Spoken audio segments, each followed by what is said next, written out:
Hi, my name is Zira. I am the robotic voice of the Institute of Study Science and Technology. I wish to bring a message to parents and students which is extremely relevant when planning entry to a university or college. Firstly, a message to the parents. Parents almost always want the best for their children, and often be well-intentioned in wanting their kids to do well in school, college, or university, but often too heavily influenced by a culture of academic intensity. Many students suffer under too much parental pressure, and eventually just quit due to the stress and anxiety caused by such parents. Researchers found that children of parents who put intense pressure on their lives end up having high levels of depression, and lower levels of autonomy and competence, creating educational problems and at times even nervous breakdowns, and in the worst case scenario, suicidal tendencies. If you find you are putting undue pressure on your child to achieve academically, try to remember it's your responsibility to keep their stress levels under control. Setting realistic expectations is very important. Focus on the process, rather than the result.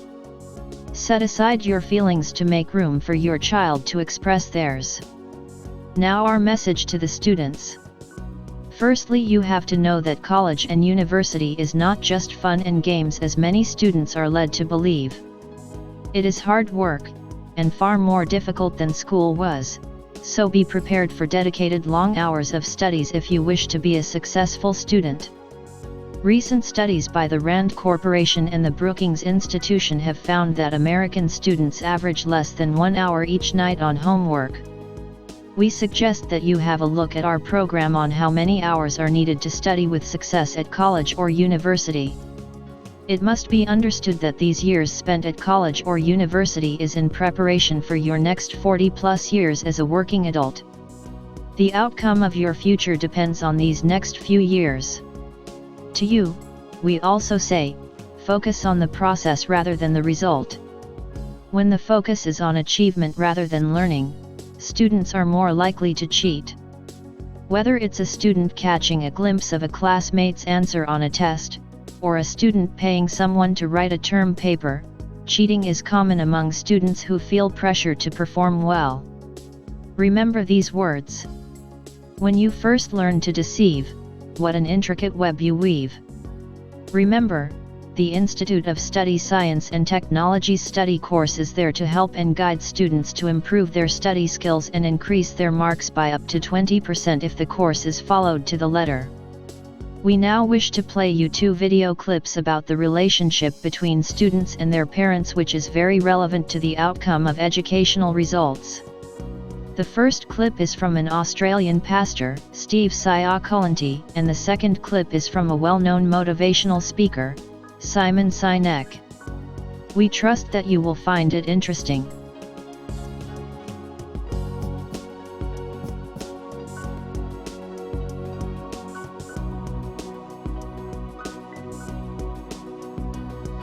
And this reminds me of how harsh parents do that to their kids and destroy their self-image. They have these unrealistic, like perfectionist, expectation on their own family members, and they just destroy them.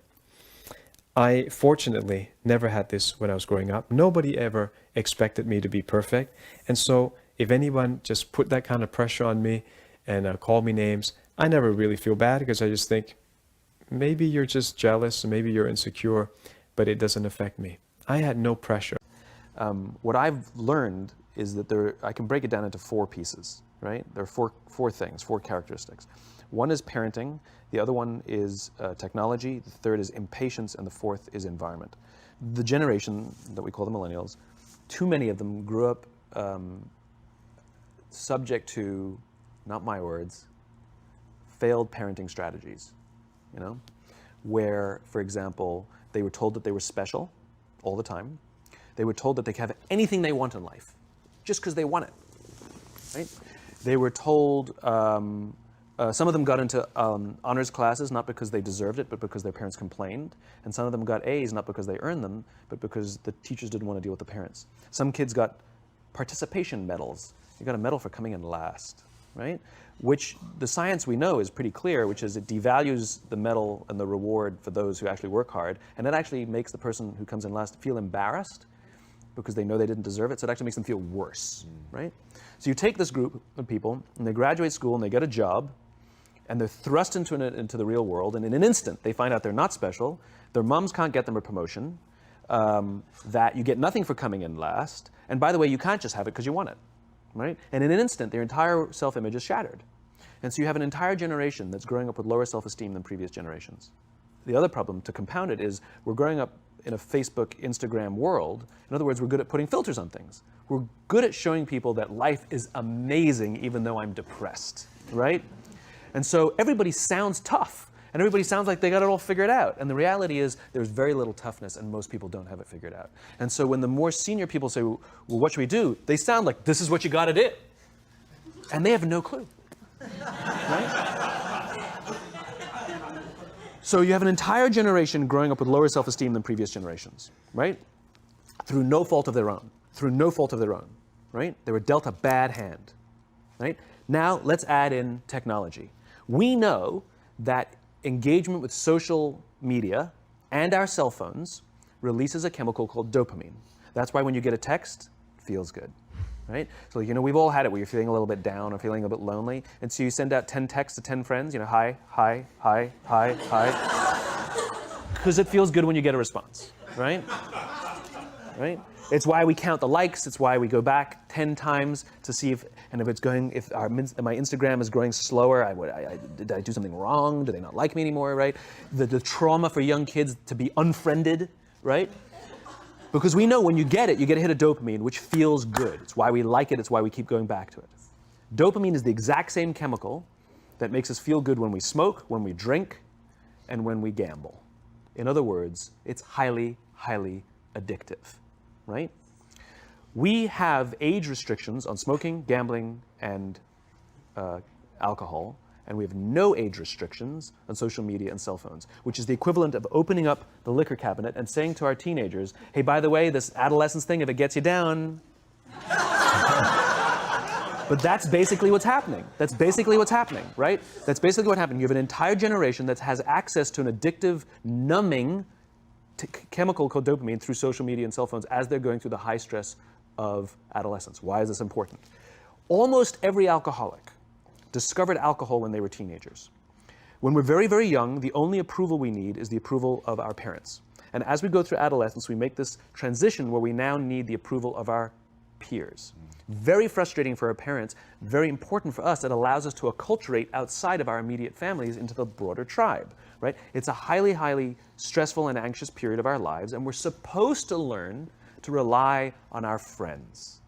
Some people, quite by accident, discover alcohol and numbing effects of dopamine to help them cope with the stresses and anxieties of adolescence.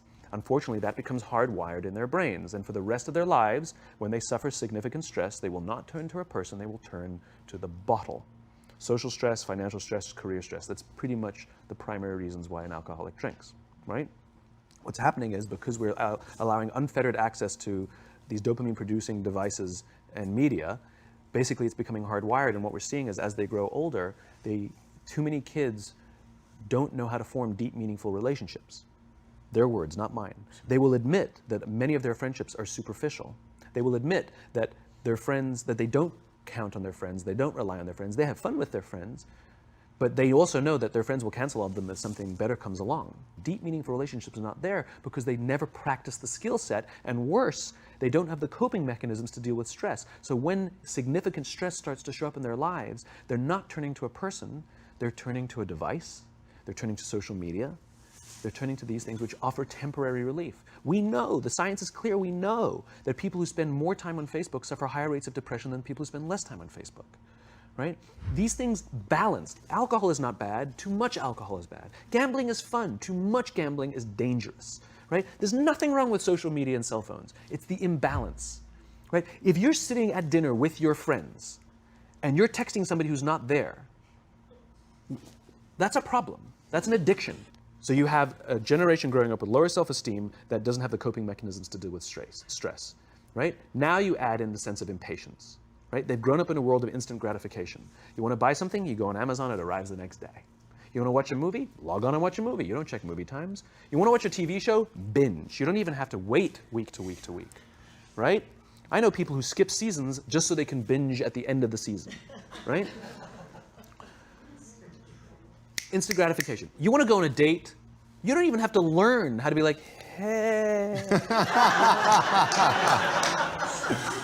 You don't even have to learn and practice that skill. You don't have to be the uncomfortable one who says yes when you mean no and says no when you mean no, but yes when you... You don't have to swipe right. Bang, I'm a stud. Right? You don't have to learn the social coping mechanisms, right? Everything you want, you can have instantaneously. Everything you want, instant gratification. Except job satisfaction and strength of relationships, there ain't no app for that.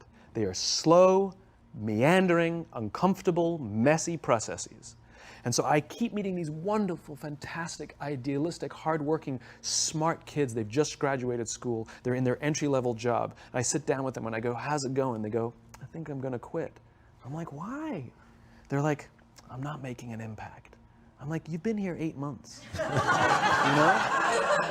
It's as if they're standing at the foot of a mountain and they have this abstract concept called impact that they want to have in the world, which is the summit.